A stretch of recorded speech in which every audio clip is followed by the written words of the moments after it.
आणि आता महत्त्वाच्या बातम्या आपण पाहूया। राज्यामध्ये पावसाला पोषक हवामान, सर्वत्र पावसाची शक्यता, विदर्भात वादळी पावसाची शक्यता तर उर्वरित महाराष्ट्रामध्ये तुरळक ठिकाणी वादळी पावसाची शक्यता। नागरिकांना हवामान विभागाकडून सतर्कतेचा इशारा। इगतपुरी शहर आणि परिसरात पावसाची हजेरी, जून महिना कोरडा जाणार असे वाटत असताना पावसाची विजेच्या कडकडाटासह हजेरी, अर्ध्या तासाच्या संततधारेनंतर पावसाची आता विश्रांती। गोंदिया जिल्ह्यामध्ये पावसाची हजेरी, उकाड्यापासून नागरिकांना दिलासा, शेतकऱ्यांच्या धान पीक पेरणीला येणार वेग, मात्र जोरदार पावसाची प्रतीक्षा अजूनही जिल्ह्याला कायम। रायगड जिल्ह्यामध्ये अखेर मान्सूनने दमदार हजेरी लावली। खालापूर, कर्जत, पेण, सुधागड, माथेरान, खोपोली आणि पनवेल परिसरात जोरदार पाऊस, खरीप पिकांच्या कामांना गती मिळणार।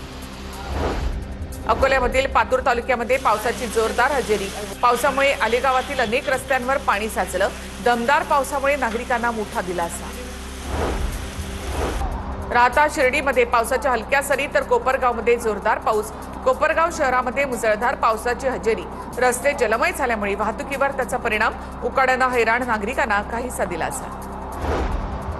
रायगड जिल्ह्यामधील रोहा, नागोठणे आणि वाकण परिसरात जोरदार पाऊस, मात्र माणगाव, लोणेरे आणि महाड परिसरात अद्याप समाधानकारक पाऊस नाही। अनेक दिवसांच्या प्रतीक्षेनंतर अखेर सिंधुदुर्ग जिल्ह्यामध्ये पावसाची हजेरी, माणगाव परिसरात पडलेल्या हलक्या पावसामुळे वातावरणात गारवा, पावसामुळे शेतकरी वर्गात समाधानाचं वातावरण।